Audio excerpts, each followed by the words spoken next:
Καλώς ήρθατε στο Bean to Cup Story. Σήμερα έχουμε ένα επίτιμο καλεσμένο, την όμορφη Δήμητρα και βεβαίως τον Καφεδρίτσα, ο οποίος είναι ο ιστορικός καφές ελληνικός αλλά και στιγμίος. Τι θα φτιάξουμε? Θα φτιάξουμε τον κλασικό φραπέ σε δύο εκδοχές, δηλαδή με νεράκι και με φρέσκο γάλα, και μια άλλη εκδοχή που θα είναι ο Νταλγκόνα, που δεν ξέρω αν γνωρίζεις, Δήμητρα, είναι ο καφές της καραντίνας. Αυτό που λίγοι γνωρίζουν, όπως έχω γράψει και στο βιβλίο μου, είναι ότι ο φραπέ δεν είναι απλός. Έχει συνταγή, η οποία δυστυχώς δεν έχει γραφτεί στα τόσα χρόνια από το 1957 που μας τον έμαθε ο Δημήτρης ο Βακόνδιος. Και ποια είναι η συνταγή? Όπως έχει συνταγή και ο Νταλγκόνα, όπως θα πούμε. Εσύ το γνωρίζεις ότι έχει συνταγή, Δήμητρα? Δεν το γνώριζα. Όλοι νομίζουν ότι είναι απλός. Λίγο νερό, λίγο καφέ, λίγο ζάχαρη, σαλάτα, όπως κάνουμε τα περισσότερα στη μαγειρική, δυστυχώς, ένα ποτήρι του κρασιού που λέει η γιαγιά μας. Δεν είναι ακριβώς έτσι, γιατί και η σύγχρονη ζαχαροπλαστική και η μαγειρική έχει ακριβείς ποσότητες και μεζούρες. Έτσι θα έπρεπε να κάνουμε σε όλους τους καφέδες, σε όλα τα ροφήματα. Έτσι θα σας δείξουμε εμείς σήμερα πώς κάνουμε το πιο κλασικό, το πιο παραδοσιακό καφέ, τον φραπέ. Συσκευασία που περιλαμβάνει γκράνουλα. Ο στιγμίος καφές έχει τρεις κατηγορίες.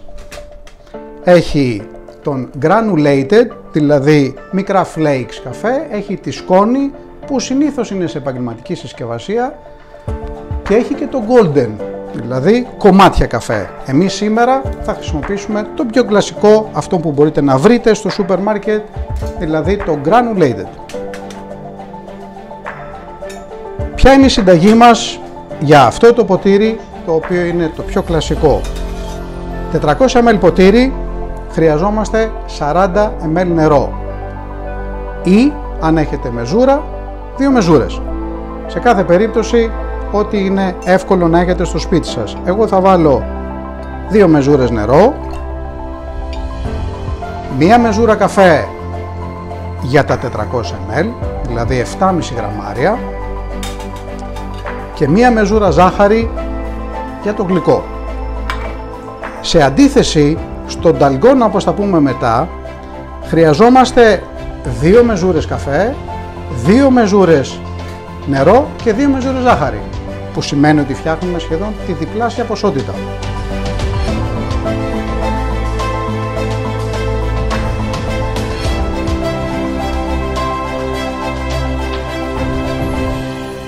Τι θα πρέπει να προσέξετε?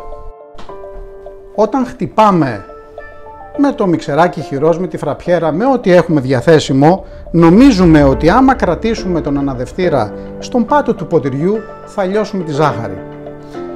Και έτσι δεν ομογενοποιούμε πολύ όμορφα το μείγμα. Για να λιώσει η ζάχαρη πρέπει να είναι λευκή ψηλή, όχι λευκή κρυσταλλική. Δυστυχώς οι περισσότεροι δεν το γνωρίζουν αυτό, πηγαίνουν στο σούπερ μάρκετ, παίρνουν 1 κιλό ζάχαρη, ό,τι ζάχαρη βρίσκουν μπροστά τους, είναι κρυσταλλική, η κρυσταλλική δεν λιώνει και νομίζουν ότι κάτι κάνουν λάθος. Δεν κάνουν τίποτα λάθος. Είναι λάθος η ποιότητα της ζάχαρης. Λευκή, ψηλή. Και αναδεύουμε προσπαθώντας να ανεβοκατεβάζουμε το μιξεράκι μας, έτσι ώστε να βρισκόμαστε σε όλα τα στρώματα του μείγματος. Βεβαίως έχω επιλέξει αυτή τη συσκευή γιατί είναι η πιο απλή. Η πιο απλή που μπορείτε να βρείτε στο σούπερ μάρκετ, στο μίνι μάρκετ, όπου και να πάτε υπάρχει μια συσκευούλα μπαταρίας. Υπάρχουν και οι συσκευές οι οποίες είναι ρεύματος, που έχουν περισσότερη δύναμη, περισσότερη ισχύ, είναι λίγο πιο γρήγορο. Είπα να το φτιάξω με το πιο απλό για να δείτε ότι γίνεται και με τον πιο απλό τρόπο. Αφού έχουμε ανακατέψει ομοιόμορφα το μείγμα μας, τοποθετούμε πάγο.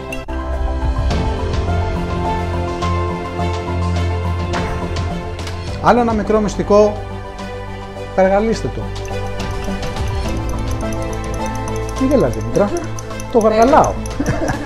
Γαργαλάω, τι σημαίνει γαργαλάω? Αν έχετε σφίξει πάρα πολύ την κρέμα, η κρέμα περιλαμβάνει γεύση καφέ. Αν λοιπόν δεν γαργαλίσουμε τον καφέ, θα μείνει όλη η γεύση στην κρέμα και όταν θα σερβίρουμε νερό δεν θα πάρουμε γευστικά χαρακτηριστικά. Έτσι, με αυτό το μικρό κόλπο είμαστε σίγουροι ότι ο καφές μας θα είναι εύγευστος. Αν θέλουμε γάλα προσθέτουμε, ιδάλλως απογεμίζουμε με νερό.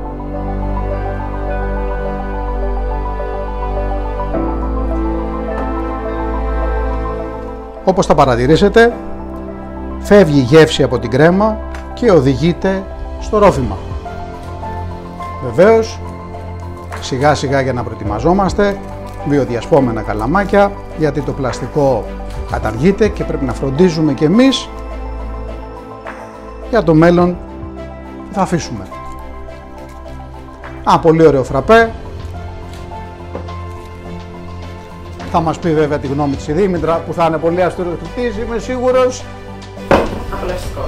Απολαυστικός. Αυτό ήθελα να ακούσω για να συνεχίσω στις επόμενες Παρασκευές. Που είναι τι? Θα κάνω συγκριτικά αυτό που μας λένε ότι είναι ο νταλγκόνα με ένα φραπέ για να δείτε τελικά την ομοιότητα. Η μόνη διαφορά είναι ο τρόπος που το σερβίρουνε, όπως θα δούμε στη συνέχεια. Τι είναι ο νταλγκόνα? 2 μεζούρες νερό, κατά προτίμηση κρύο και όχι για τον νταλγκόνα, για οποιαδήποτε κρέμα θέλετε να δημιουργήσετε και θέλετε να σφίξει. Η συνταγή του νταλγκόνα βέβαια είναι πάρα πολύ εύκολη. 2-2-2. Όλα από 2. 2 νερό, 2 καφέ, 2 ζάχαρη. Και τα χτυπάμε αυτά, το οποίο βέβαια παίρνει πάρα πολύ ώρα και σε πάρα πολλά βίντεο στον ιστό τα δείχνουμε τα χτυπάμε με μιξεράκι. Γιατί φτιάχνουν πολλή ποσότητα για να φτιάξουν νταλγκόνα.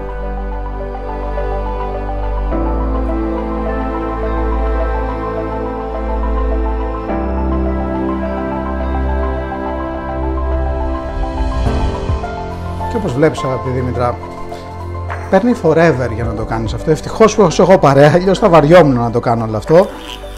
Βεβαίως το κάνω για να δοκιμάσεις αυτόν τον ξακουστό καφέ της καραντίνας και για να δούμε ότι τελικά φραπεδάκι με φρέσκο γάλα είναι. Έχουμε χτυπήσει λοιπόν τον καφέ που θα χρησιμοποιήσουμε για να κάνουμε τον νταλγκόνα.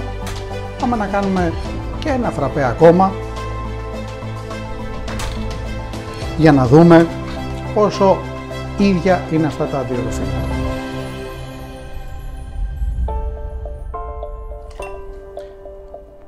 Πάλι 2 μεζούρες νερό, όπως κάναμε και στον πρώτο μας καφέ.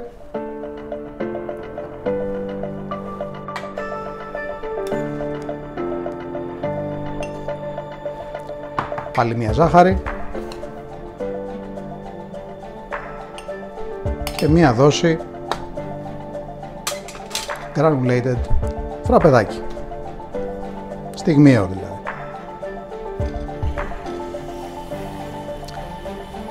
Ακολουθούμε τη διαδικασία όπως κάναμε στο πρώτο. Κάνουμε ένα κλασικό φραπέ, με σωστές αναλογίες βέβαια.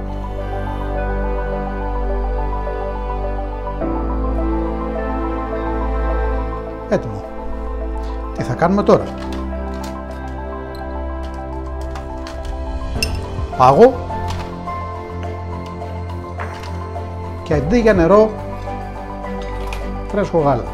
Τώρα το πρόβλημα θα είναι να μην πίνεις φρέσκο γάλα, το οποίο δεν σε ρώτησα. Θα σε βάλω να δοκιμάσεις βέβαια, για να δεις τη διαφορά. Αυτό λοιπόν είναι ένα φραπέ με φρέσκο γάλα. Πάμε να δούμε τι κάνουν στο νταλγκόνα λοιπόν οι αγαπητοί συνάδελφοι σε παγκόσμιο επίπεδο. Βάζουν φρέσκο γάλα στα ποτήρια τους. Εμείς για να το κάνουμε λίγο πιο ευχάριστο θα βάλουμε και λίγο πάγο.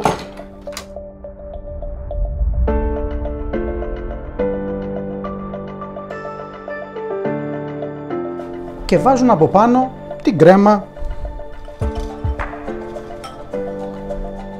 από το μείγμα που έχουν χτυπήσει.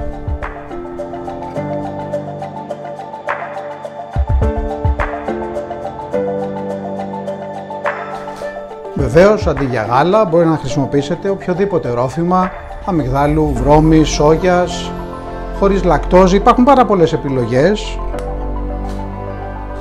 Εμείς είπαμε να ακολουθήσουμε τη συνταγή όπως υπάρχει στον ιστό, με φρέσκο γάλα.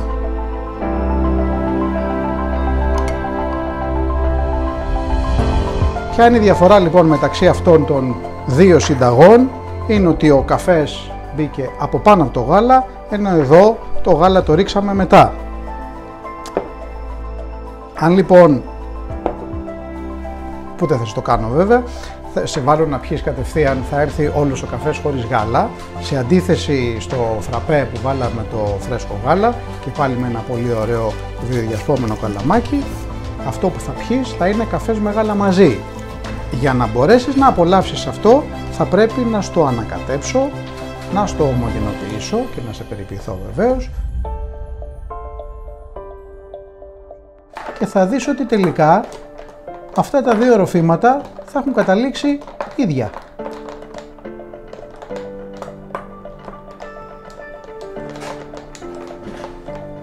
Άρα τελικά, αν παρατηρήσεις, τι είναι αυτό το οποίο βλέπεις διαφορετικό εσύ σε αυτά τα δύο?